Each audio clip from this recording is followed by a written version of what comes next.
ਗੱਲ ਹੈ ਫਰਵਰੀ 2007 ਦੀ। ਸਰੀ ਦੇ ਨਿਊਟਨ ਸਬਰਬ ਦੇ ਇੱਕ ਘਰ ਦੇ ਵਿੱਚ 33 ਸਾਲਾਂ ਦੀ ਅਮਨਪ੍ਰੀਤ ਕੌਰ ਦੀ ਲਾਸ਼ ਰਸੋਈ ਦੇ ਫਰਸ਼ ਤੇ ਖੂਨ ਨਾਲ ਲਸਪਸ ਪਈ ਮਿਲਦੀ ਆ। ਅਮਨਪ੍ਰੀਤ ਕੌਰ ਦਾ ਕੇਸ ਜਲਦੀ ਹੀ ਇੱਕ ਕੋਲਡ ਕੇਸ ਬਣਨ ਦੀ ਦਿਸ਼ਾ ਵੱਲ ਤੁਰ ਪੈਂਦਾ ਆ। ਕੋਲਡ ਕੇਸ ਉਹ ਕੇਸ ਹੁੰਦੇ ਆ ਜਿਨ੍ਹਾਂ ਵਿੱਚ ਸ਼ੁਰੂਆਤੀ ਜਾਂਚ ਤੋਂ ਬਾਅਦ ਪੁਲਿਸ ਨੂੰ ਕੋਈ ਵੀ ਸੁਰਾਖ ਨਾ ਮਿਲੇ ਤੇ ਇਸ ਕੇਸ ਵਿੱਚ ਕਤਲ ਕਰਨ ਵਾਲਾ ਕੌਣ ਸੀ ਇਹਦਾ ਕੋਈ ਵੀ ਪਤਾ ਨਾ ਲੱਗ ਸਕੇ। ਤੇ ਸਾਲ 2010 ਦੇ ਐਂਡ ਤੱਕ ਅਮਨਪ੍ਰੀਤ ਕੌਰ ਦੇ ਕੇਸ ਦੀ ਫਾਈਲ ਵੀ ਇਦਾਂ ਹੀ ਸਰੀ ਦੇ ਕਿਸੇ ਪੁਲਿਸ ਸਟੇਸ਼ਨ ਵਿੱਚ ਪਈ ਧੂੜ ਇਕੱਠੀ ਕਰਦੀ ਰਹੀ। ਪਰ ਫਿਰ ਕੁਦਰਤ ਇਸ ਕੇਸ ਦੀ ਕਮਾਨ ਆਪਣੇ ਹੱਥ ਵਿੱਚ ਲੈਂਦੀ ਆ ਤੇ ਇੱਕ ਬਿਲਕੁਲ ਹੀ ਅਨਰਿਲੇਟਡ ਕੇਸ ਸਰੀ ਤੋਂ 1700 ਕਿਲੋਮੀਟਰ ਦੂਰ ਸੈਸਕੈਚੂਅਨ ਵਿੱਚ ਕੇਸ ਸਾਹਮਣੇ ਆਉਂਦਾ ਆ।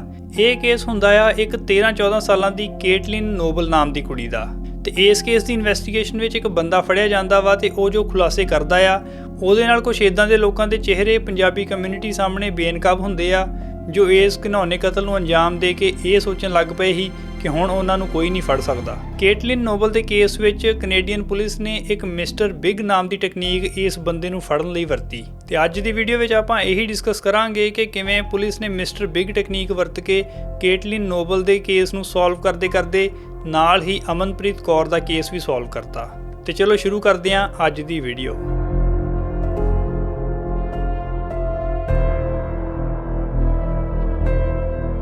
ਜਦੋਂ ਅਮਨਪ੍ਰੀਤ ਕੌਰ ਦੇ ਕਤਲ ਦੀ ਗੱਲ ਪੰਜਾਬੀ ਕਮਿਊਨਿਟੀ ਵਿੱਚ ਫੈਲਦੀ ਆ ਉਦੋਂ ਲੋਕਾਂ ਵਿੱਚ ਦੁੱਖ ਦੇ ਨਾਲ ਗੁੱਸਾ ਵੀ ਹੁੰਦਾ ਆ ਕਿਉਂਕਿ ਅਕਤੂਬਰ 2006 ਤੋਂ ਲੈ ਕੇ ਫਰਵਰੀ 2007 ਤੱਕ 5 ਮਹੀਨਿਆਂ ਦੇ ਵਿੱਚ ਇਹ ਤੀਜਾ ਕਤਲ ਹੀ ਜਿਹਦੇ ਵਿੱਚ ਇੱਕ ਪੰਜਾਬੀ ਔਰਤ ਨੂੰ ਕਤਲ ਕਰ ਦਿੱਤਾ ਗਿਆ ਹੁੰਦਾ।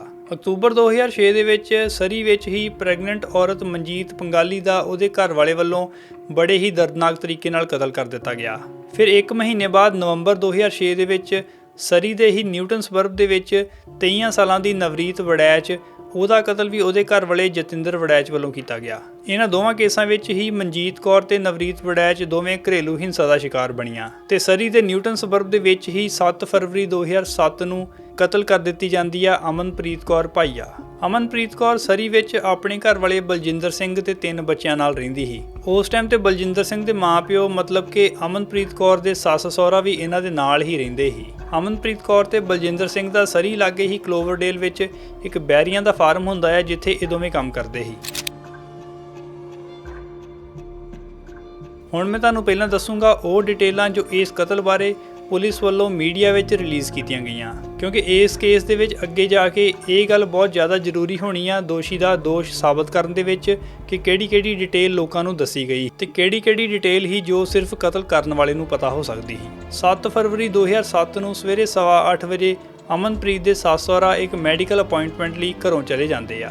ਹੁਣ ਘਰ ਵਿੱਚ ਅਮਨਪ੍ਰੀਤ ਦੇ ਨਾਲ ਉਹਦੇ 2 ਬੱਚੇ ਹੀ ਜਿਨ੍ਹਾਂ ਵਿੱਚੋਂ ਇੱਕ ਦੀ ਉਮਰ ਹੀ 1 ਸਾਲ ਤੇ ਦੂਜੇ ਦੀ ਉਮਰ ਹੀ 3 ਸਾਲ। ਫਿਰ 11:15 ਵਜੇ ਤੋਂ 11:30 ਦੇ ਵਿੱਚ 3 ਘੰਟੇ ਬਾਅਦ ਅਮਨਪ੍ਰੀਤ ਦੇ ਸੱਸ ਸਹੁਰਾ ਘਰ ਵਾਪਸ ਆਉਂਦੇ ਆ ਤੇ ਉਹਨਾਂ ਨੂੰ ਅਮਨਪ੍ਰੀਤ ਦੀ ਲਾਸ਼ ਰਸੋਈ ਵਿੱਚ ਪਈ ਮਿਲਦੀ ਆ। ਕੁਝ ਨਿਊਜ਼ਪੇਪਰਸ ਵਿੱਚ ਇਸ ਲਾਸ਼ ਨੂੰ ਬੇਸਮੈਂਟ ਵਿੱਚ ਮਿਲੇ ਹੋਣ ਦੀ ਗੱਲ ਦੱਸੀ ਗਈ ਆ। ਕਤਲ ਦੇ ਵਿੱਚ ਕੋਈ ਤੇਜ਼ ਧਾਰ ਵਾਲਾ ਹਥਿਆਰ ਵਰਤਿਆ ਗਿਆ ਜੋ ਜਾਂ ਤੇ ਇੱਕ ਚਾਕੂ ਹੀ ਤੇ ਜਾਂ ਫਿਰ ਮਸ਼ੈਟੀ। ਘਰ ਵਿੱਚ ਕਿਸੇ ਦੇ ਜ਼ਬਰਦਸਤੀ ਨਾਲ ਦਾਖਲ ਹੋਣ ਦਾ ਕੋਈ ਸੰਕੇਤ ਨਹੀਂ ਮਿਲਿਆ ਤੇ ਜਦੋਂ ਸੱਸ ਸਹੁਰਾ ਵਾਪਸ ਆਏ ਤੇ ਦਰਵਾਜ਼ਾ ਅੰਦਰਲੇ ਪਾਸਿਓਂ ਲੌਕ ਹੀ ਤੇ ਇਹ ਉਸ ਟਾਈਪ ਦਾ ਦਰਵਾਜ਼ਾ ਹੀ ਜਿਹਨੂੰ ਚਾਬੀ ਨਾਲ ਲੌਕ ਕਰਨ ਦੀ ਲੋੜ ਨਹੀਂ ਪੈਂਦੀ।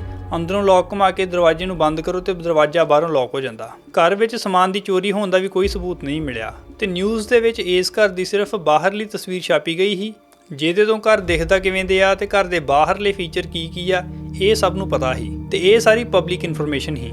ਪੁਲਿਸ ਕੋਲ ਇਸ ਕੇਸ ਦੇ ਵਿੱਚ ਹੋਰ ਵੀ ਐਵੀਡੈਂਸ ਇਕੱਠੇ ਕੀਤੇ ਗਏ ਸੀ ਪਰ ਇਹਨਾਂ ਸਬੂਤਾਂ ਬਾਰੇ ਮੀਡੀਆ ਵਿੱਚ ਕੋਈ ਗੱਲ ਨਹੀਂ ਕੀਤੀ ਗਈ ਤੇ ਇਹਨਾਂ ਸਬੂਤਾਂ ਨੂੰ ਪੁਲਿਸ ਵਾਲੇ ਹੋਲਡ ਬੈਕ ਐਵੀਡੈਂਸ ਕਹਿੰਦੇ ਆ ਜੋ ਸਿਰਫ ਇਨਵੈਸਟੀਗੇਸ਼ਨ ਟੀਮ ਨੂੰ ਪਤਾ ਹੁੰਦੇ ਆ ਤੇ ਜਾਂ ਫਿਰ ਜੋ ਬੰਦਾ ਕਤਲ ਵਿੱਚ ਇਨਵੋਲਵ ਸੀ ਉਹਨੂੰ ਪਤਾ ਹੋ ਸਕਦੇ ਸੀ। ਤੇ ਕਿਸੇ ਵੀ ਕੇਸ ਵਾਂਗੂ ਇਸ ਕੇਸ ਦੇ ਵਿੱਚ ਵੀ ਅਮਨਪ੍ਰੀਤ ਕੌਰ ਦੇ ਕਤਲ ਦਾ ਪਹਿਲਾ ਸ਼ੱਕ ਉਹਦੇ ਘਰ ਵਾਲੇ ਤੇ ਹੁੰਦਾ ਆ ਪਰ ਜਿਹੜੇ ਟਾਈਮ ਇਹ ਕਤਲ ਹੋਇਆ ਉਸ ਟਾਈਮ ਤੇ ਅਮਨਪ੍ਰੀਤ ਦਾ ਘਰ ਵਾਲਾ ਬਲਜਿੰਦਰ ਸਿੰਘ ਗੁਰਦੁਆਰੇ ਵਿੱਚ ਹੁੰਦਾ ਆ ਤੇ ਇਸ ਗੱਲ ਦੀ ਪੁਸ਼ਟੀ ਉਹਦੇ ਕੁਝ ਦੋਸਤਾਂ ਵੱਲੋਂ ਕੀਤੀ ਗਈ। ਜਦੋਂ ਕੋਈ ਔਰਤ ਕਤਲ ਹੁੰਦੀ ਆ ਤੇ 76% ਕੇਸ ਇਦਾਂ ਦੇ ਹੁੰਦੇ ਆ ਜਿਨ੍ਹਾਂ ਵਿੱਚ ਔਰਤ ਦੇ ਕਿਸੇ ਜਾਣ ਪਛਾਣ ਵਾਲੇ ਬੰਦੇ ਨੇ ਹੀ ਕਤਲ ਕੀਤਾ ਹੁੰਦਾ ਤੇ ਜਦੋਂ ਗੱਲ ਆਉਂਦੀ ਆ ਮਰਦਾਂ ਦੇ ਕਤਲ ਦੀ ਉਦੋਂ 56% ਕੇਸ ਇਦਾਂ ਦੇ ਹੁੰਦੇ ਆ ਜਿਨ੍ਹਾਂ ਵਿੱਚ ਕਤਲ ਕਰਨ ਵਾਲਾ ਕੋਈ ਨਾ ਕੋਈ ਜਾਣ ਪਛਾਣ ਦਾ ਰਿਸ਼ਤੇਦਾਰ ਜਾਂ ਦੋਸਤ ਹੁੰਦਾ। ਇਸ ਕੇਸ ਦੇ ਵਿੱਚ ਵੀ ਪੁਲਿਸ ਬਲਜਿੰਦਰ ਸਿੰਘ ਨੂੰ ਪੂਰੀ ਤਰ੍ਹਾਂ ਇਨਵੈਸਟੀਗੇਟ ਕਰਦੀ ਆ ਪਰ ਉਹਨਾਂ ਨੂੰ ਕੋਈ ਵੀ ਇਦਾਂ ਦਾ ਸਬੂਤ ਨਹੀਂ ਹੱਥ ਲੱਗਦਾ ਜੋ ਬਲਜਿੰਦਰ ਸਿੰਘ ਵੱਲ ਜਾਂ ਕਿਸੇ ਹੋਰ ਰਿਸ਼ਤੇਦਾਰ ਵੱਲ ਕਤਲ ਦਾ ਦੋਸ਼ੀ ਹੋਣ ਦਾ ਇਸ਼ਾਰਾ ਕਰ ਸਕੇ ਤੇ ਹੌਲੀ ਪੁਲਿਸ ਦਾ ਇਸ ਕੇਸ ਉੱਤੇ ਕੀਤੀ ਜਾਣ ਵਾਲੀ ਇਨਵੈਸਟੀਗੇਸ਼ਨ ਦਾ ਕੰਮ ਠੰਡਾ ਪੈ ਜਾਂਦਾ ਆ। ਅਮਨਪ੍ਰੀਤ ਕੌਰ ਇੱਕ ਵਧੀਆ ਪੜ੍ਹੀ ਲਿਖੀ 33 ਸਾਲ ਦੀ ਔਰਤ ਸੀ ਜੋ ਇੱਕ ਵਧੀਆ ਇੱਜ਼ਤਦਾਰ ਤੇ ਸਟੇਬਲ ਫੈਮਿਲੀ ਵਿੱਚੋਂ ਆਉਂਦੀ ਸੀ ਤੇ ਅਮਨਪ੍ਰੀਤ ਤੋਂ ਬਿਲਕੁਲ ਉਲਟ ਮਿਸ਼ਨ ਬ੍ਰਿਟਿਸ਼ ਕੋਲੰਬੀਆ ਵਿੱਚ ਰਹਿੰਦੀ ਸੀ ਇੱਕ ਕੁੜੀ ਜਿਹਦਾ ਨਾਮ ਸੀ ਕੇਟਲਿਨ ਨੋਬਲ। ਕੇਟਲਿਨ ਦੀ ਉਮਰ ਹੀ 15 ਸਾਲ ਤੇ ਇਹ ਇੱਕ ਅੰਡਰ ਪ੍ਰਿਵਿਲੇਜਡ ਕੈਨੇਡੀਅਨ ਫੈਮਿਲੀ ਵਿੱਚੋਂ ਆਉਂਦੀ ਸੀ ਜਿੱਥੇ ਨਾ ਹੀ ਇਸ ਕੁੜੀ ਕੋਲ ਕੋਈ ਪੱਕਾ ਐਡਰੈਸ ਹੀ ਰਹਿਣ ਦਾ ਤੇ ਨਾ ਹੀ ਉਹਦੇ ਮਾਪਿਓ ਨੇ ਕਦੀ ਉਹਦੇ ਵੱਲ ਧਿਆਨ ਦਿੱਤਾ, ਜਿਸ ਕਰਕੇ ਬੜੀ ਛੋਟੀ ਉਮਰ ਵਿੱਚ ਹੀ ਕੇਟਲਿਨ ਨੋਬਲ ਨੂੰ ਨਸ਼ੇ ਦੀ ਆਦਤ ਪੈ ਜਾਂਦੀ ਆ। ਫਿਰ ਜੂਨ 2007 ਦੇ ਵਿੱਚ ਆਪਣੀ ਸਕੂਲ ਦੀ ਪੜ੍ਹਾਈ ਛੱਡ ਕੇ ਕੇਟਲਿਨ ਨੋਬਲ ਆਪਣੇ 35 ਸਾਲਾਂ ਦੇ ਬॉयਫ੍ਰੈਂਡ ਦੇ ਨਾਲ ਰੈਡੀਸਨ ਸੈਸਕੈਚੁਅਨ ਮੂਵ ਹੋ ਜਾਂਦੀ ਆ। ਕੇਟਲਿਨ ਇੱਕ ਮਾਈਨਰ ਹੁੰਦੀ ਆ ਤੇ ਉਹਦੀ ਮਾਂ ਨੂੰ ਇਸ ਬੰਦੇ ਦੀ ਏਡੀ ਵੱਡੀ ਉਮਰ ਬਾਰੇ ਪਤਾ ਹੋਣ ਦੇ ਬਾਵਜੂਦ ਵੀ ਉਹਨੇ ਕੋਈ ਐਕਸ਼ਨ ਨਹੀਂ ਲਿਆ। ਇੱਕ 35 ਸਾਲ ਦੇ ਬੰਦੇ ਦਾ ਇੱਕ 15 ਸਾਲਾਂ ਦੀ ਕੁੜੀ ਨਾਲ ਰਿਲੇਸ਼ਨ ਹੋਣਾ ਤੇ ਇੱਕ ਕ੍ਰਾਈਮ ਹੈਗਾ ਹੀ ਆ, ਪਰ ਕੇਟਲਿਨ ਦੀ ਮਾਂ ਵੱਲੋਂ ਕੋਈ ਐਕਸ਼ਨ ਨਾ ਲਿਆ ਜਾਣਾ ਵੀ ਇੱਕ ਕ੍ਰਿਮੀਨਲ ਨੈਗਲੀਜੈਂਸ ਦੀ ਕੈਟਾਗਰੀ ਵਿੱਚ ਆਉਂਦਾ ਆ। ਹੁਣ ਕੇਟਲਿਨ ਰੈਡੀਸਨ ਸਸਕੈਚੁਅਨ ਵਿੱਚ ਇਸ ਬੰਦੇ ਨਾਲ ਰਹਿਣਾ ਸ਼ੁਰੂ ਕਰਦੀ ਆ ਤੇ ਇਹ ਬੰਦਾ ਕੇਟਲਿਨ ਨੂੰ ਆਪਣੇ ਨਾਲ ਇੱਕ ਫਾਰਮ ਤੇ ਕੰਮ ਲਵਾ ਦਿੰਦਾ। ਇਸ ਫਾਰਮ ਤੇ ਮੈਰੀਜੁਆਨਾ ਉਗਾਇਆ ਜਾਂਦਾ ਸੀ ਤੇ ਇਹ ਦੋਵੇਂ ਇੱਕ ਐਡਵਰਡ ਬੈਰਨਿਕ ਨਾਮ ਦੇ ਬੰਦੇ ਲਈ ਕੰਮ ਕਰਨਾ ਸ਼ੁਰੂ ਕਰਦੇ ਆ। ਕੰਮ ਸ਼ੁਰੂ ਕਰਨ ਦੇ 1 ਮਹੀਨੇ ਬਾਅਦ ਹੀ ਕੈਨੀਬਸ ਪਲਾਂਟ ਨੂੰ ਕੋਈ ਬਿਮਾਰੀ ਪੈ ਜਾਂਦੀ ਆ ਤੇ ਐਡਵਰਡ ਬੈਰਨਿਕ ਇਸ ਕੰਮ ਦੇ ਲਈ ਕੇਟਲਿਨ ਨੋਬਲ ਨੂੰ ਬਲੇਮ ਕਰਦਾ ਆ ਕਿਉਂਕਿ ਉਹਦੇ ਕੰਮ ਸ਼ੁਰੂ ਕਰਨ ਤੋਂ ਬਾਅਦ ਹੀ ਉਹਦੇ ਪਲਾਂਟ ਜਿਹੜੇ ਆ ਉਹ ਬਿਮਾਰ ਹੋਣੇ ਸ਼ੁਰੂ ਹੋਏ। ਤੇ ਫਿਰ ਇੱਕ ਦਿਨ ਅਚਾਨਕ ਅਗਸਤ 2007 ਦੇ ਵਿੱਚ ਕੇਟਲਿਨ ਨੋਬਲ ਗਾਇਬ ਹੋ ਜਾਂਦੀ ਆ। ਹੁਣ ਕਿਉਂਕਿ ਕੇਟਲਿਨ ਨੋਬਲ ਐਡਵਰਡ ਬੈਰਨਿਕ ਦੇ ਫਾਰਮ ਤੇ ਕੰਮ ਕਰਦੀ ਸੀ ਤੇ ਉੱਥੇ ਕੰਮ ਕਰਨ ਦੇ ਦੌਰਾਨ ਹੀ ਉਹ ਗਾਇਬ ਹੋਈ ਹੁੰਦੀ ਆ ਤੇ ਉੱਪਰੋਂ ਐਡਵਰਡ ਬੈਰਨਿਕ ਦਾ ਪੁਰਾਣਾ ਪੁਲਿਸ ਰਿਕਾਰਡ ਵੀ ਹੁੰਦਾ। ਇਸ ਕਰਕੇ ਪੁਲਿਸ ਨੂੰ ਯਕੀਨ ਹੁੰਦਾ ਵਾ ਕਿ ਕੇਟਲਿਨ ਦੇ ਗਾਇਬ ਹੋਣ ਦੇ ਪਿੱਛੇ ਇਸੇ ਬੰਦੇ ਦਾ ਹੱਥ ਆ, ਪਰ ਉਹਨਾਂ ਕੋਲ ਇਸ ਗੱਲ ਦਾ ਕੋਈ ਪੱਕਾ ਸਬੂਤ ਹੈ ਨਹੀਂ ਸੀ। ਫਿਰ ਇੱਥੇ ਕੈਨੇਡੀਅਨ ਪੁਲਿਸ ਵੱਲੋਂ ਇੱਕ ਟੈਕਨੀਕ ਵਰਤੀ ਜਾਂਦੀ ਆ ਜਿਹਨੂੰ ਕਹਿੰਦੇ ਆ ਮਿਸਟਰ ਬਿਗ। ਇਸ ਟੈਕਨੀਕ ਦੇ ਹੇਠ ਪੁਲਿਸ ਵਾਲੇ ਇੱਕ ਅੰਡਰਕਵਰ ਆਪਰੇਸ਼ਨ ਪਲਾਨ ਕਰਦੇ ਆ ਤੇ ਇਸ ਆਪਰੇਸ਼ਨ ਦੇ ਲਈ ਇਨਵੈਸਟੀਗੇਟਰਸ ਨੂੰ ਪਹਿਲਾਂ ਪੁਲਿਸ ਡਿਪਾਰਟਮੈਂਟ ਕੋਲੋਂ ਅਪਰੂਵਲ ਲੈਣਾ ਪੈਂਦਾ ਤੇ ਇਹ ਸ਼ੋਅ ਕਰਨਾ ਪੈਂਦਾ ਵਾ ਕਿ ਜਿਹੜੇ ਬੰਦੇ ਤੇ ਇਹ ਆਪਰੇਸ਼ਨ ਕੀਤਾ ਜਾਣਾ ਆ ਉਹਦੇ ਦੋਸ਼ੀ ਹੋਣ ਦੇ ਚਾਂਸ ਬਹੁਤ ਜ਼ਿਆਦਾ ਆ।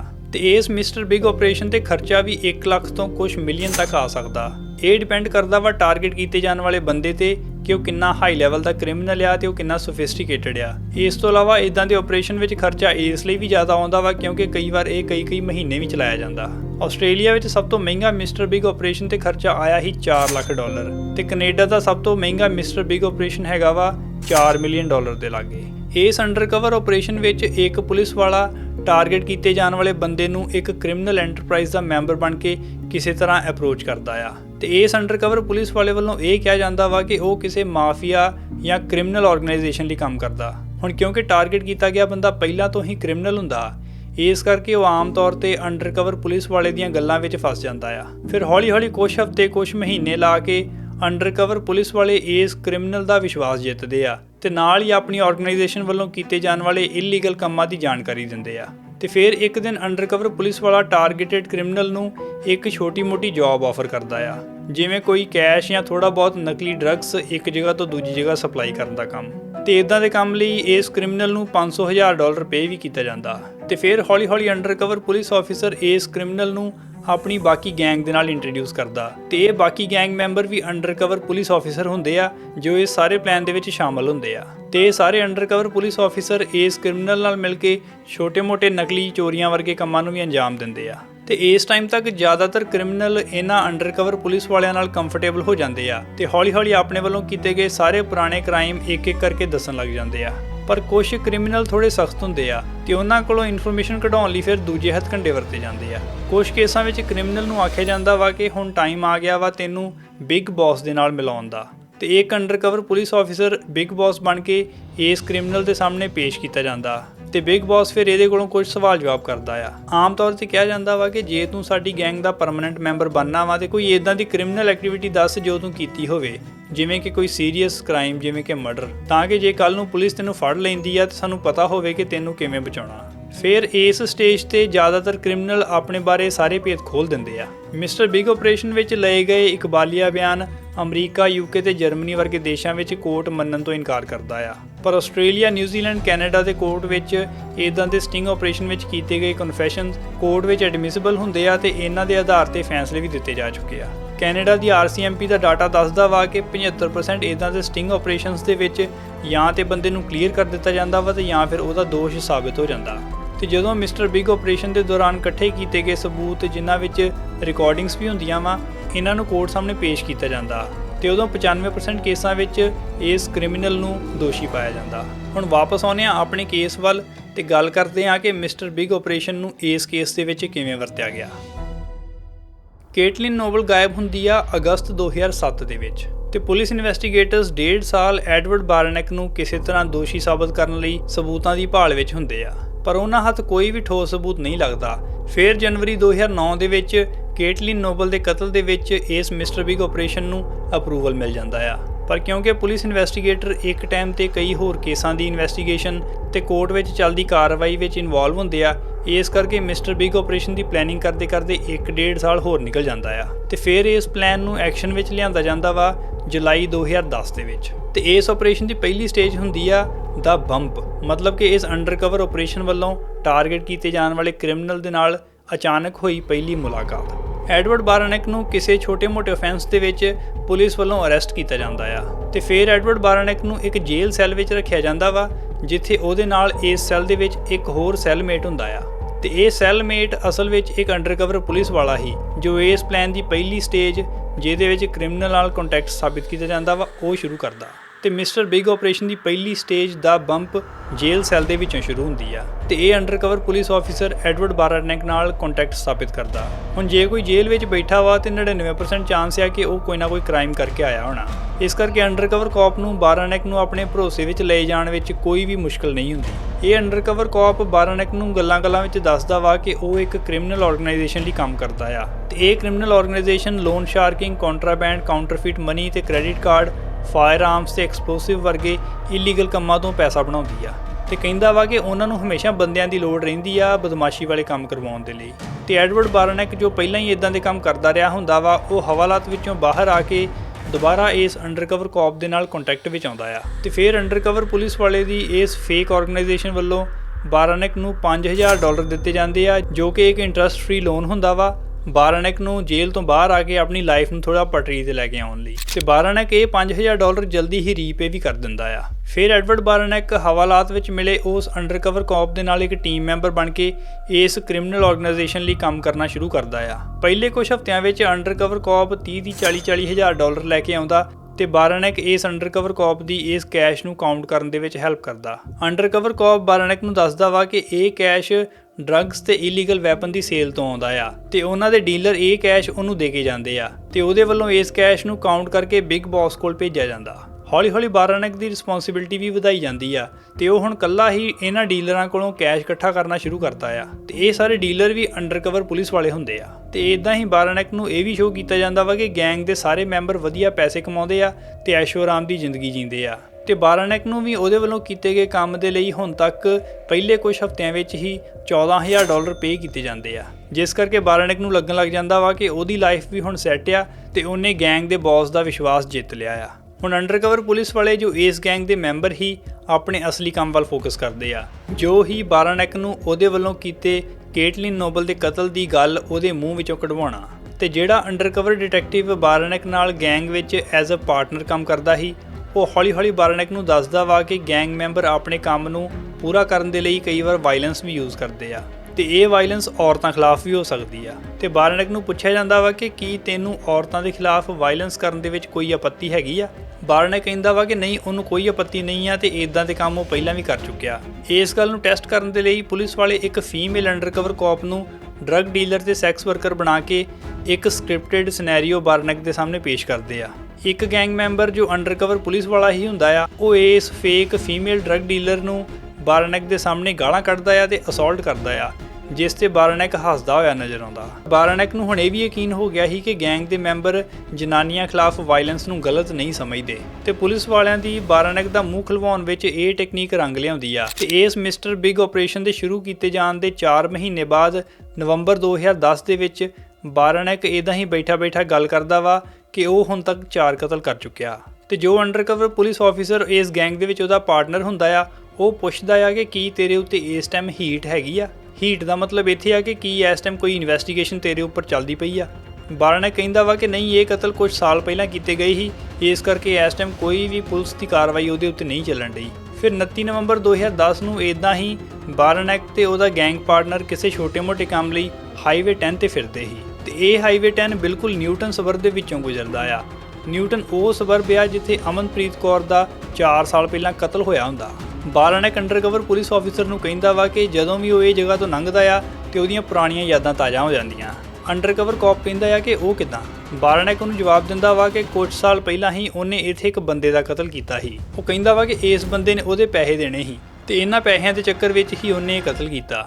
ਉਹ ਇਹ ਵੀ ਦੱਸਦਾ ਵਾ ਕਿ ਕਤਲ ਦੇ ਟਾਈਮ ਤੇ ਘਰ ਵਿੱਚ 2-4 ਸਾਲ ਦੇ ਬੱਚੇ ਵੀ ਮੌਜੂਦ ਸੀ ਜਿਨ੍ਹਾਂ ਨੂੰ ਦਬਕਾ ਮਾਰ ਕੇ ਉਹਨੇ ਘਰ ਦੀ ਦੂਜੀ ਮੰਜ਼ਿਲ ਤੇ ਘੱਲਤਾ ਸੀ। ਤੇ ਇਸ ਕਤਲ ਬਾਰੇ ਘਰ ਦੇ ਅੰਦਰ ਦੀਆਂ ਕੁਝ ਹੋਰ ਵੀ ਡਿਟੇਲਾਂ ਬਾਰਾਨੈਕ ਵੱਲੋਂ ਦੱਸੀਆਂ ਜਾਂਦੀਆਂ ਵਾ ਤੇ ਕੁਝ ਡਿਟੇਲਾਂ ਉਹ ਬਦਲ ਕੇ ਦੱਸਦਾ ਵਾ। ਜਿਵੇਂ ਉਹ ਇਹ ਕਹਿੰਦਾ ਵਾ ਕਿ ਉਹਨੇ ਬੰਦੇ ਦਾ ਕਤਲ ਕੀਤਾ ਸੀ ਨਾ ਕਿ ਜਨਾਨੀ ਦਾ, ਕਿਉਂਕਿ ਗੈਂਗ ਵਾਲੇ ਬੰਦੇ ਦੇ ਕਤਲ ਨੂੰ ਜਨਾਨੀ ਦੇ ਕਤਲ ਨਾਲੋਂ ਜ਼ਿਆਦਾ ਦਲੇਰੀ ਵਾਲਾ ਕੰਮ ਸਮਝਦੇ ਸੀ। ਤੇ ਪੁਲਿਸ ਨੂੰ ਇਸ ਕਤਲ ਦੀ ਜਾਣਕਾਰੀ ਦੇ ਕੇ ਬਾਰਾਨੈਕ ਆਪਣੀ ਉਂਗਲ ਫੜਾ ਚੁੱਕਿਆ ਸੀ ਤੇ ਪੁਲਿਸ ਵਾਲੇ ਉਹਨੂੰ ਹੁਣ ਜੱਫੀ ਪਾਉਣ ਨੂੰ ਤਿਆਰ ਹੋ ਜਾਂਦੇ ਆ। ਉਹਨਾਂ ਨੂੰ ਲੱਗਦਾ ਆ ਕਿ ਇਹ ਆਪਰੇਸ਼ਨ ਇੱਕ ਕਤਲ ਨੂੰ ਸੋਲਵ ਕਰਨ ਲਈ ਸ਼ੁਰੂ ਕੀਤਾ ਗਿਆ ਸੀ, ਪਰ ਹੋ ਸਕਦਾ ਵਾ ਕਿ ਕੁਝ ਹੋਰ ਵੀ ਕਤਲ ਇਸ ਬੰਦੇ ਵੱਲੋਂ ਕੀਤੇ ਗਏ ਹੋਣ ਜੋ ਹਲੇ ਤੱਕ ਸੋਲਵ ਨਹੀਂ ਹੋਏ।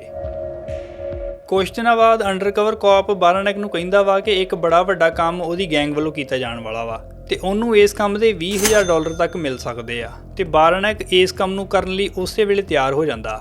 ਪਰ ਅੰਡਰਕਵਰ ਕੌਪ ਕਹਿੰਦਾ ਵਾ ਕਿ ਇਸ ਕੰਮ ਨੂੰ ਕਰਨ ਤੋਂ ਪਹਿਲਾਂ ਤੈਨੂੰ ਸਾਡੇ ਬਿਗ ਬੌਸ ਦੇ ਨਾਲ ਮਿਲਣਾ ਪੈਣਾ ਆ ਤੇ ਬਿਗ ਬੌਸ ਤੈਨੂੰ ਆਪ ਇੰਟਰਵਿਊ ਕਰਕੇ ਦੱਸੂਗਾ ਕਿ ਤੂੰ ਇਸ ਕੰਮ ਨੂੰ ਕਰਨ ਜੋਗਾ ਹੈਗਾ ਵਾ ਕਿ ਨਹੀਂ। ਤੇ ਬਾਰਾਨੈਕ ਉਸੇ ਵੇਲੇ ਬਿਗ ਬੌਸ ਨੂੰ ਮਿਲਣ ਲਈ ਤਿਆਰ ਹੋ ਜਾਂਦਾ। ਮਿਸਟਰ ਬਿਗ ਦੇ ਨਾਲ ਬਾਰਾਨੈਕ ਦੀ ਮੀਟਿੰਗ ਹੁੰਦੀ ਆ 3 ਦਸੰਬਰ 2010 ਨੂੰ ਵੈਂਕੂਵਰ ਸਿਟੀ ਦੇ ਵਿੱਚ। ਹੁਣ ਇਹ ਬਿਗ ਬੌਸ ਜੋ ਆਪ ਇੱਕ ਅੰਡਰਕਵਰ ਪੁਲਿਸ ਵਾਲਾ ਹੀ ਹੁੰਦਾ ਆ, ਇਹ ਬਾਰਾਨੈਕ ਨੂੰ ਕਹਿੰਦਾ ਵਾ ਕਿ ਸਾਡੇ ਕੰਟੈਕਟ ਪੁਲਿਸ ਦੇ ਅੰਦਰ ਵੀ ਹੈਗੇ ਆ ਤੇ ਇਦਾਂ ਹੀ ਉਹਨਾਂ ਦੇ ਇੱਕ ਪੁਲਿਸ ਕੰਟੈਕਟ ਨੇ ਦੱਸਿਆ ਵਾ ਕਿ ਬਾਰਾਨੈਕ ਦੇ ਉੱਤੇ ਕੇਟਲਿਨ ਨੋਬਲ ਕੇਸ ਦੀ ਇਨਵੈਸਟੀਗੇਸ਼ਨ ਚੱਲਦੀ ਪਈ ਆ ਤੇ ਜਲਦੀ ਹੀ ਬਾਰਾਨੈਕ ਨੂੰ ਇਸ ਕੇਸ ਦੇ ਵਿੱਚ ਅਰੈਸਟ ਕੀਤਾ ਜਾਣ ਵਾਲਾ। ਤੇ ਬਾਰਾਨੈਕ ਇਸ ਕੇਸ ਦੇ ਬਾਰੇ ਸੁਣ ਕੇ ਹੈਰਾਨ ਹੋ ਜਾਂਦਾ ਵਾ, ਕਿਉਂਕਿ ਕਤਲ ਤੇ ਉਹਨੇ ਕੀਤਾ ਹੁੰਦਾ ਪਰ ਉਹਨੂੰ ਇਹ ਨਹੀਂ ਪਤਾ ਕਿ ਇਸ ਗੈਂਗ ਨੇ ਉਹਦੀ ਇਹ ਇਨਫੋਰਮੇਸ਼ਨ ਵੀ ਕਢਵਾ ਲੈਣੀ ਆ। ਫਿਰ ਮਿਸਟਰ ਬਿਗ ਬਾਰਾਨੈਕ ਨੂੰ ਕਹਿੰਦਾ ਵਾ ਕਿ ਜੇ ਤੂੰ ਅੱਗੇ ਆਉਣ ਵਾਲੀ ਜੌਬ ਦਾ ਹਿੱਸਾ ਬਣਨਾ ਆ ਤੇ ਫਿਰ ਤੈਨੂੰ ਕੇਟਲਿਨ ਨੋਬਲ ਦੀ ਲਾਸ਼ ਨੂੰ ਜਿੱਥੇ ਵੀ ਸੁੱਟੀ ਆ ਉਹਨੂੰ ਡਿਸਪੋਜ਼ ਆਫ ਕਰਨਾ ਪੈਣਾ ਵਾ, ਕਿਉਂਕਿ ਪੁਲਿਸ ਵਾਲਿਆਂ ਨੂੰ ਕਿਸੇ ਵੀ ਟਾਈਮ ਉਹਦੀ ਲਾਸ਼ ਹੁਣ ਲੱਭ ਸਕਦੀ ਆ। ਪਰ ਬਾਰਾਨੈਕ ਇਸ ਟਾਈਮ ਬ੍ਰਿਟਿਸ਼ ਕੋਲੰਬੀਆ ਵਿੱਚ ਹੁੰਦਾ ਵਾ ਤੇ ਇਹ ਜਿਹੜਾ ਕਤਲ ਹੀ ਉਹਨੇ ਸੈਸਕੈਚੁਅਨ ਵਿੱਚ ਕੀਤਾ ਸੀ। ਤੇ ਬਾਰਾਨੈਕ ਬਿਗ ਬੌਸ ਨੂੰ ਦੱਸਦਾ ਵਾ ਕਿ ਉਹਦੇ ਉੱਤੇ ਕਿਸੇ ਹੋਰ ਕੇਸ ਦੇ ਵਿੱਚ ਕੰਡੀਸ਼ਨਲ ਸੈਂਟੈਂਸ ਆਰਡਰ ਲੱਗਾ ਆ, ਮਤਲਬ ਕਿ ਉਹ ਬ੍ਰਿਟਿਸ਼ ਕੋਲੰਬੀਆ ਛੱਡ ਕੇ ਨਹੀਂ ਜਾ ਸਕਦਾ। ਮਿਸਟਰ ਬਿਗ ਕਹਿੰਦਾ ਵਾ ਕਿ ਸਾਡੇ ਪੁਲਿਸ ਦੇ ਵਿੱਚ ਕੰਟੈਕਟ ਹੈਗੇ ਆ ਤੇ ਅਸੀਂ ਤੇਰਾ ਇਹ ਕੰਡੀਸ਼ਨਲ ਸੈਂਟੈਂਸ ਆਰਡਰ ਟੈਂਪੋਰੇਰੀਲੀ ਡੀਐਕਟੀਵੇਟ ਕਰਵਾ ਦਿੰਨੇ ਆ। ਇਹ ਸੈਂਟੈਂਸ ਆਰਡਰ ਇਸ ਆਪਰੇਸ਼ਨ ਲਈ ਇੱਕ ਵੱਡਾ ਇਸ਼ੂ ਸੀ, ਕਿਉਂਕਿ ਜੇ ਕੋਈ ਪੁਲਿਸ ਵਾਲਾ ਉਹਨੂੰ ਇਸ ਸਟੇਟ ਬਾਰਡਰ ਕ੍ਰਾਸ ਕਰਦਿਆਂ ਫੜ ਲੈਂਦਾ ਜਿਹਨੂੰ ਇਸ ਅੰਡਰਕਵਰ ਆਪਰੇਸ਼ਨ ਬਾਰੇ ਨਹੀਂ ਹੀ ਪਤਾ ਤੇ ਪੁਲਿਸ ਦੇ ਇਸ ਸਾਰੇ ਮਿਸਟਰ ਬਿਗ ਆਪਰੇਸ਼ਨ ਤੇ ਪਾਣੀ ਫਿਰ ਸਕਦਾ ਸੀ। ਜਿਸ ਕਰਕੇ ਬ੍ਰਿਟਿਸ਼ ਕੋਲੰਬੀਆ ਦੀ ਪੁਲਿਸ ਇਸ ਸੈਂਟੈਂਸ ਆਰਡਰ ਨੂੰ ਕੁਝ ਟਾਈਮ ਦੇ ਲਈ ਡੀਐਕਟੀਵੇਟ ਕਰ ਦਿੰਦੀ ਆ ਤਾਂ ਕਿ ਬਾਰਾਨੈਕ ਸੈਸਕੈਚੁਅਨ ਵਿੱਚ ਜਾ ਕੇ ਕੇਟਲਿਨ ਨੋਬਲ ਦੀ ਬਾਡੀ ਨੂੰ ਟਿਕਾਣੇ ਲਾ ਸਕੇ। ਫਿਰ ਅੰਡਰਕਵਰ ਕੌਪ ਜੋ ਗੈਂਗ ਦੇ ਵਿੱਚ ਪਾਰਟਨਰ ਹੁੰਦਾ ਆ ਬਾਰਾਨੈਕ ਦਾ, ਬਾਰਾਨੈਕ ਨੂੰ ਦੱਸਦਾ ਵਾ ਕਿ ਉਹਦੇ ਕੋਲ ਕੁਝ ਦਿਨ ਦਾ ਟਾਈਮ ਹੈਗਾ ਵਾ ਸਸਕੈਚੁਅਨ ਜਾ ਕੇ ਕੇਟਲਿਨ ਨੋਬਲ ਦੀ ਬਾਡੀ ਨੂੰ ਟਿਕਾਣੇ ਲਾਉਣ ਦੇ ਲਈ। ਤੇ ਟੋਟਲ 2 ਅੰਡਰਕਵਰ ਕੌਪ ਗੈਂਗ ਮੈਂਬਰ ਬਣ ਕੇ ਬਾਰਾਨੈਕ ਦੇ ਨਾਲ ਸਸਕੈਚੁਅਨ ਵਿੱਚ ਉਸ ਜਗ੍ਹਾ ਤੇ ਜਾਂਦੇ ਆ ਜਿੱਥੇ ਉਹਨੇ ਕੇਟਲਿਨ ਨੋਬਲ ਦਾ ਕਤਲ ਕੀਤਾ ਹੁੰਦਾ। ਹੁਣ ਇਸ ਕਤਲ ਨੂੰ ਕੀਤਿਆਂ ਵੀ 3 ਸਾਲ ਹੋ ਚੁੱਕੇ ਸੀ ਤੇ ਜਿਹੜੀ ਜਗ੍ਹਾ ਉਹਨੇ ਕਤਲ ਕੀਤਾ ਹੁੰਦਾ ਵਾ ਉੱਥੇ ਜਾ ਕੇ ਬਾਰਾਨੈਕ ਆਪਣੀ ਸਾਰੀ ਉਸ ਦਿਨ ਦੀ ਮੂਵਮੈਂਟ ਇਹਨਾਂ ਅੰਡਰਕਵਰ ਕੌਪਸ ਨੂੰ ਐਕਸਪਲੇਨ ਕਰਦਾ ਆ। ਪਰ ਜਿਸ ਜਗ੍ਹਾ ਉਹਨੇ ਕੇਟਲਿਨ ਨੋਬਲ ਦੀ ਬਾਡੀ ਨੂੰ ਡਿਸਪੋਜ਼ ਕੀਤਾ ਹੁੰਦਾ ਵਾ ਉੱਥੇ ਉਹਨੂੰ ਬਾਡੀ ਨਹੀਂ ਮਿਲਦੀ, ਜਿਸ ਕਰਕੇ ਇਹ ਤਿੰਨੇ ਦੁਬਾਰਾ ਸਸਕੈਚੁਅਨ ਤੋਂ ਬ੍ਰਿਟਿਸ਼ ਕੋਲੰਬੀਆ ਵਾਪਸ ਤੁਰ ਪੈਂਦੇ ਆ। ਫਿਰ ਸਸਕੈਚੁਅਨ ਤੋਂ ਬ੍ਰਿਟਿਸ਼ ਕੋਲੰਬੀਆ ਵਾਪਸ ਆਉਂਦੇ ਟਾਈਮ ਅੰਡਰਕਵਰ ਕੌਪ ਬਾਰਾਨੈਕ ਨੂੰ ਪੁੱਛਦਾ ਵਾ ਕਿ ਜਿਹੜੇ ਤੂੰ ਬਾਕੀ 3 ਕਤਲ ਕੀਤੇ ਆ ਉਹ ਲੋਕ ਕੌਣ-ਕੌਣ ਸੀ ਤੇ ਇਹ ਕਤਲ ਤੂੰ ਕੀਤੇ ਕਿਉਂ। ਤੇ ਫਿਰ ਬਾਰਾਨੈਕ ਇੱਕ-ਇੱਕ ਕਰਕੇ ਇਹਨਾਂ ਕਤਲਾਂ ਦੀਆਂ ਡਿਟੇਲਾਂ ਇਹਨਾਂ 2 ਅੰਡਰਕਵਰ ਪੁਲਿਸ ਵਾਲਿਆਂ ਸਾਹਮਣੇ ਦੱਸਣੀਆਂ ਸ਼ੁਰੂ ਕਰਦਾ। ਉਹ ਦੱਸਦਾ ਵਾ ਕਿ ਪਹਿਲਾ ਕਤਲ ਉਹਨੇ 1997 ਵਿੱਚ ਓਨਟਾਰੀਓ ਵਿੱਚ ਕੀਤਾ ਤੇ ਇਹ ਇੱਕ ਡਰੱਗ ਡੀਲ ਨੂੰ ਲੈ ਕੇ ਸੀ ਤੇ ਦੂਜਾ ਕਤਲ ਵੀ ਡਰੱਗ ਡੀਲ ਨੂੰ ਲੈ ਕੇ ਹੀ ਜੋ ਉਹਨੇ ਟੋਰਾਂਟੋ ਵਿੱਚ ਕੀਤਾ ਤੇ ਇਹ ਕਤਲ ਹੋਇਆ ਹੁੰਦਾ ਵਾ ਸਾਲ 1998 ਦੇ ਵਿੱਚ। ਚੌਥਾ ਕਤਲ ਹੁੰਦਾ ਵਾ ਕੇਟਲਿਨ ਨੋਬਲ ਦਾ ਤੇ ਉਹ ਦੱਸਦਾ ਵਾ ਕਿ ਉਹਨੇ ਕੇਟਲਿਨ ਨੋਬਲ ਦੇ ਕਤਲ ਤੋਂ ਕੁਝ ਮਹੀਨੇ ਪਹਿਲਾਂ ਸਰੀ ਲਾਗੇ ਹੀ ਇੱਕ ਇੰਡੀਅਨ ਜਨਾਨੀ ਦਾ ਵੀ ਕਤਲ ਕੀਤਾ ਸੀ, ਪਰ ਉਹਦਾ ਨਾਮ ਉਹਨੂੰ ਲੈਣਾ ਨਹੀਂ ਆਇਆ। ਤੇ ਉਹ ਕਹਿੰਦਾ ਵਾ ਕਿ ਇਹ ਕੇਸ ਖਬਰਾਂ ਵਿੱਚ ਬਹੁਤ ਜ਼ਿਆਦਾ ਹਾਈਲਾਈਟ ਵੀ ਹੋਇਆ ਸੀ। ਅੰਡਰਕਵਰ ਪੁਲਿਸ ਵਾਲੇ ਤੇ ਇਸ ਕੇਸ ਬਾਰੇ ਸੁਣ ਕੇ ਕੰਨ ਖੜੇ ਹੋ ਜਾਂਦੇ ਆ, ਕਿਉਂਕਿ ਕੇਟਲਿਨ ਨੋਬਲ ਦੀ ਬਾਡੀ ਨਹੀਂ ਮਿਲੀ ਹੁੰਦੀ, ਜਿਸ ਕਰਕੇ ਬਾਡੀ ਤੋਂ ਬਿਨਾਂ ਸਿਰਫ ਬਾਰਾਨੈਕ ਦੇ ਬਿਆਨ ਦੇ ਉੱਤੇ ਉਹਨੂੰ ਕੋਰਟ ਵਿੱਚ ਸਜ਼ਾ ਦਿਵਾਉਣਾ ਬਹੁਤ ਹੀ ਮੁਸ਼ਕਲ ਸਾਬਤ ਹੋ ਸਕਦਾ ਸੀ ਤੇ ਇਸ ਸਾਰੇ ਅੰਡਰਕਵਰ ਆਪਰੇਸ਼ਨ ਤੇ ਲੱਗੀ ਸਾਰੀ ਮਿਹਨਤ ਵੀ ਜ਼ਾਇਆ ਹੋ ਜਾਣੀ ਸੀ। ਪਰ ਹੁਣ ਇਸ ਨਵੇਂ ਖੁਲਾਸੇ ਤੋਂ ਬਾਅਦ ਪੁਲਿਸ ਡਿਪਾਰਟਮੈਂਟ ਦੇ ਇਸ ਅੰਡਰਕਵਰ ਆਪਰੇਸ਼ਨ ਦਾ ਫੋਕਸ ਇਸ ਸਰੀ ਵਾਲੇ ਕੇਸ ਤੇ ਸ਼ਿਫਟ ਹੋ ਜਾਂਦਾ ਆ। ਫਿਰ ਜੋ ਇਨਫੋਰਮੇਸ਼ਨ ਅੰਡਰਕਵਰ ਕੌਪ ਵੱਲੋਂ ਇਸ ਇੰਡੀਅਨ ਔਰਤ ਦੇ ਕੇਸ ਬਾਰੇ ਬਾਰਾਨੈਕ ਕੋਲੋਂ ਕਢਵਾਈ ਜਾਂਦੀ ਆ ਉਹ ਇਦਾਂ ਆ। ਬਾਰਾਨਕ ਕਹਿੰਦਾ ਆ ਕਿ ਉਹਨੂੰ ਇਸ ਕਤਲ ਦੇ ਲਈ $15,000 ਦਿੱਤੇ ਗਏ ਸੀ ਤੇ ਇਹ $15,000 ਦਿੱਤੇ ਗਏ ਹੁੰਦੇ ਆ ਇੱਕ ਤਨਪ੍ਰੀਤ ਅਟਵਾਲ ਨਾਮ ਦੀ ਸਰੀ ਵਿੱਚ ਕੰਮ ਕਰਦੀ ਇੱਕ ਰੀਅਲ ਏਸਟੇਟ ਏਜੰਟ ਵੱਲੋਂ। ਤੇ ਉਹ ਕਹਿੰਦਾ ਆ ਕਿ ਇਸੇ ਰੀਅਲ ਏਸਟੇਟ ਏਜੰਟ ਨੇ ਉਹਨੂੰ ਮੈਰੀਜੁਆਨਾ ਗਰੋ ਕਰਨ ਦੇ ਲਈ ਕੁਝ ਆਈਡੀਅਲ ਪ੍ਰਾਪਰਟੀਆਂ ਵੀ ਬਾਏ ਕਰਨ ਵਿੱਚ ਹੈਲਪ ਕੀਤੀ ਸੀ। ਉਹ ਅੱਗੇ ਦੱਸਦਾ ਹੈ ਕਿ ਤਨਪ੍ਰੀਤ ਅਟਵਾਲ ਦਾ ਇਸ ਕਤਲ ਕੀਤੀ ਗਈ ਜਨਾਨੀ ਦੇ ਘਰ ਵਾਲੇ ਦੇ ਨਾਲ ਇੱਕ ਸੀਕ੍ਰੀਟ ਰਿਲੇਸ਼ਨਸ਼ਿਪ ਚੱਲਦਾ ਸੀ, ਜਿਸ ਤੋਂ ਬਾਅਦ ਉਹਨੂੰ ਮਰਵਾ ਕੇ ਇਹ ਦੋਵੇਂ ਆਪਸ ਵਿੱਚ ਵਿਆਹ ਕਰਵਾਉਣ ਵਾਲੇ ਸੀ। ਤੇ ਉਹਨੇ ਕਿਹਾ ਕਿ ਵਿਕਟਮ ਦੇ ਘਰ ਵਾਲੇ ਦਾ ਵੀ ਇਸ ਪਲੈਨਿੰਗ ਦੇ ਵਿੱਚ ਰੋਲ ਹੈਗਾ ਸੀ ਤੇ ਉਹਨੂੰ ਪਤਾ ਸੀ ਕਿ ਕਤਲ ਕਦੋਂ ਹੋਣਾ। ਪਰ ਉਹ ਕਹਿੰਦਾ ਵਾ ਕਿ ਵਿਕਟਮ ਦਾ ਜਿਹੜਾ ਘਰ ਵਾਲਾ ਸੀ ਉਹ ਉਹਨੂੰ ਫੇਸ ਟੂ ਫੇਸ ਮਿਲਣ ਤੋਂ ਇਨਕਾਰ ਕਰ ਦਿੰਦਾ ਆ। ਤੇ ਫਿਰ ਬਾਰਾਨਕ ਦੱਸਦਾ ਵਾ ਕਿ ਉਹਨੇ ਤਨਪ੍ਰੀਤ ਅਟਵਾਲ ਨੂੰ ਦੱਸਿਆ ਕਿ ਉਹ ਟੋਰਾਂਟੋ ਤੋਂ ਇੱਕ ਬੰਦਾ ਆਰਗੇਨਾਈਜ਼ ਕਰਨ ਵਾਲਾ ਵਾ ਇਸ ਕਤਲ ਨੂੰ ਕਰਨ ਦੇ ਲਈ, ਤੇ ਉਹਨੇ ਤਨਪ੍ਰੀਤ ਨੂੰ ਇਹ ਨਹੀਂ ਦੱਸਿਆ ਹੁੰਦਾ ਕਿ ਇਹ ਕਤਲ ਉਹਨੇ ਆਪ ਕੀਤਾ।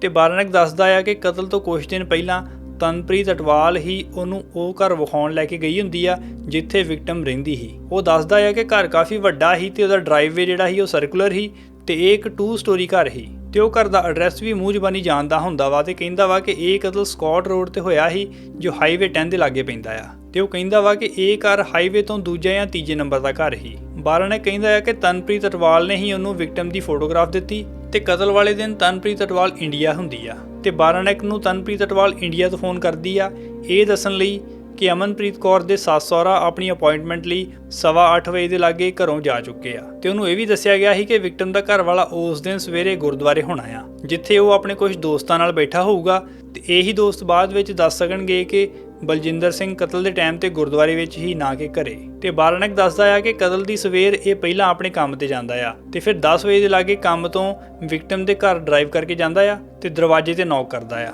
ਉਹ ਕਹਿੰਦਾ ਆ ਕਿ ਉਹਨੇ ਪ੍ਰਟੈਂਡ ਕੀਤਾ ਕਿ ਉਹ ਇੱਕ ਡਿਲੀਵਰੀ ਮੈਨ ਆ ਤੇ ਉਹ ਕੁਝ ਸਮਾਨ ਡਿਲੀਵਰ ਕਰਨ ਆਇਆ।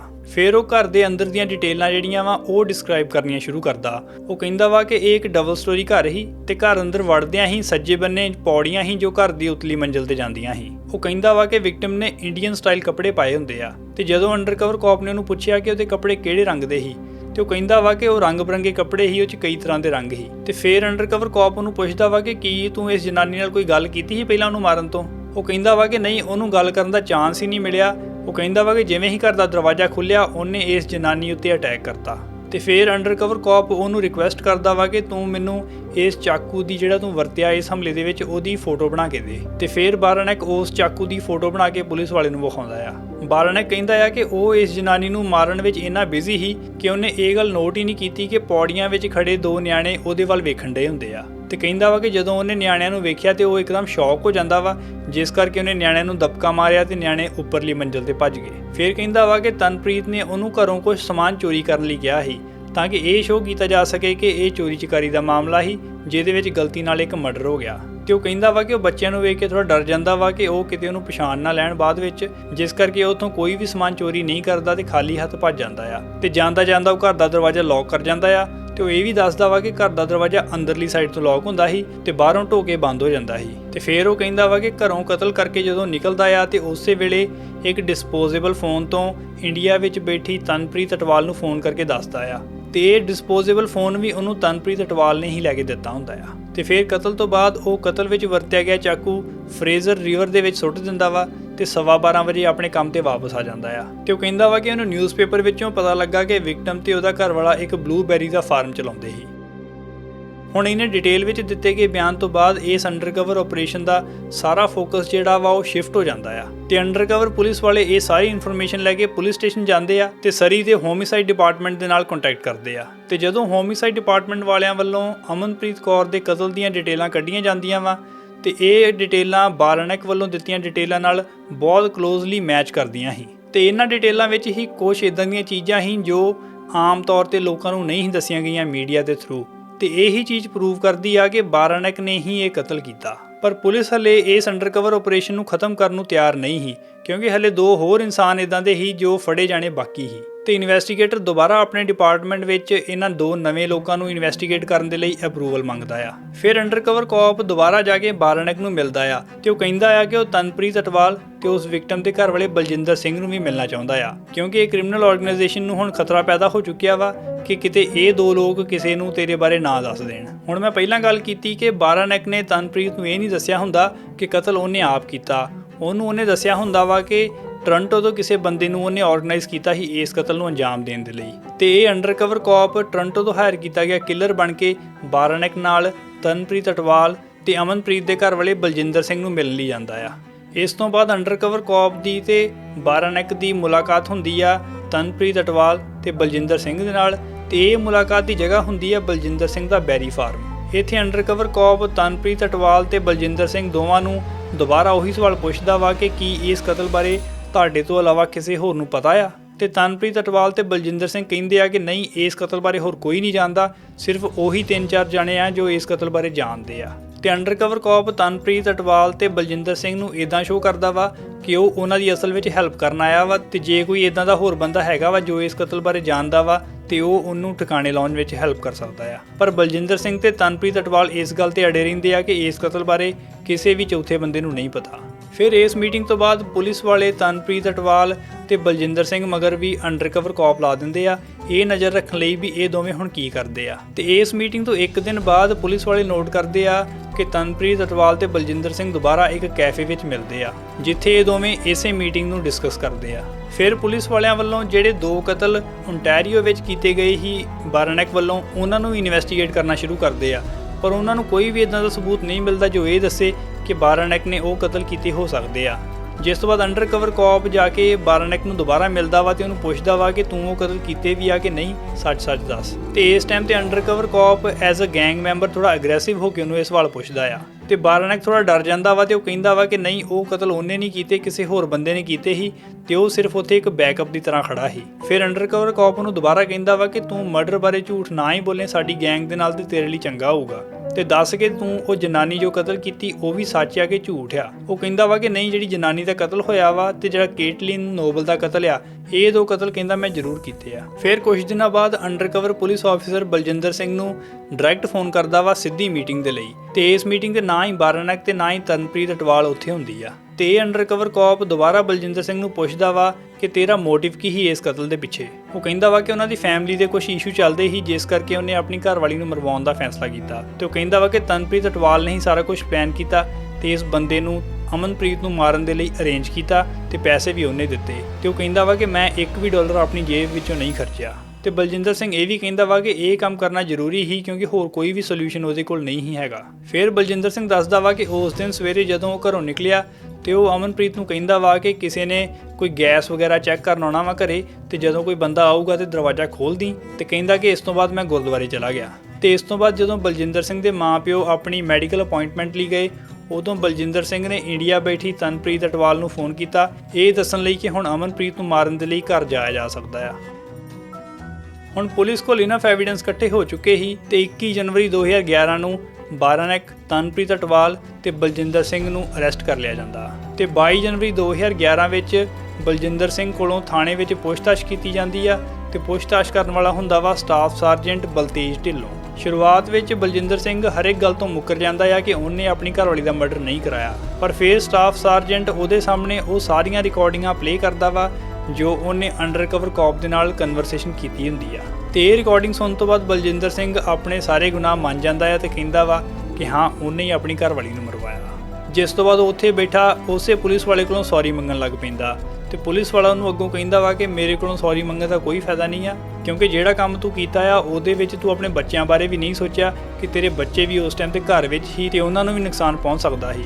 ਫਿਰ ਪੁਲਿਸ ਵਾਲਾ ਬਲਜਿੰਦਰ ਸਿੰਘ ਨੂੰ ਦੱਸਦਾ ਆ ਕਿ ਕੀ ਤੈਨੂੰ ਇੰਨਾ ਪਤਾ ਵਾ ਕਿ ਤੇਰੀ ਘਰਵਾਲੀ ਦੇ ਮਰਨ ਤੋਂ ਬਾਅਦ ਤੇਰਾ ਇੱਕ ਬੱਚਾ 2 ਘੰਟੇ ਉਹਦੇ ਖੂਨ ਵਿੱਚ ਖੇਡਦਾ ਰਿਹਾ। ਇਸ ਤੇ ਬਲਜਿੰਦਰ ਸਿੰਘ ਦਾ ਕੋਈ ਜਵਾਬ ਨਹੀਂ ਆਉਂਦਾ ਤੇ ਉਹ ਬਸ ਉੱਥੇ ਬੈਠਾ ਰੋਈ ਜਾਂਦਾ ਆ। ਸਟਾਫ ਸਰਜੈਂਟ ਆਪਣੀ ਪੁੱਛਤਾਛ ਜਾਰੀ ਰੱਖਦਾ ਵਾ ਤੇ ਫਿਰ ਹੌਲੀ-ਹੌਲੀ ਬਲਜਿੰਦਰ ਸਿੰਘ ਇਹ ਕਹਿਣਾ ਸ਼ੁਰੂ ਕਰ ਦਿੰਦਾ ਵਾ ਕਿ ਅਮਨਪ੍ਰੀਤ ਉਹਦੇ ਕੋਲੋਂ ਤਲਾਕ ਲੈਣਾ ਚਾਹੁੰਦੀ ਸੀ ਤੇ ਉਹ ਤਲਾਕ ਦੇਣ ਲਈ ਤਿਆਰ ਨਹੀਂ ਸੀ, ਜਿਸ ਕਰਕੇ ਉਹਨੇ ਉਹਨੂੰ ਮਰਵਾਉਣ ਦਾ ਫੈਸਲਾ ਕੀਤਾ। ਤੇ ਹੁਣ ਬਲਜਿੰਦਰ ਸਿੰਘ ਦੀ ਕਹਾਣੀ ਤਨਪ੍ਰੀਤ ਅਟਵਾਲ ਨਾਲ ਵਿਆਹ ਕਰਾਉਣ ਦੀ ਜਗ੍ਹਾ ਉਹਦੀ ਘਰਵਾਲੀ ਦੇ ਡਿਵੋਰਸ ਮੰਗੇ ਜਾਣ ਤੱਕ ਪਹੁੰਚ ਚੁੱਕੀ ਸੀ।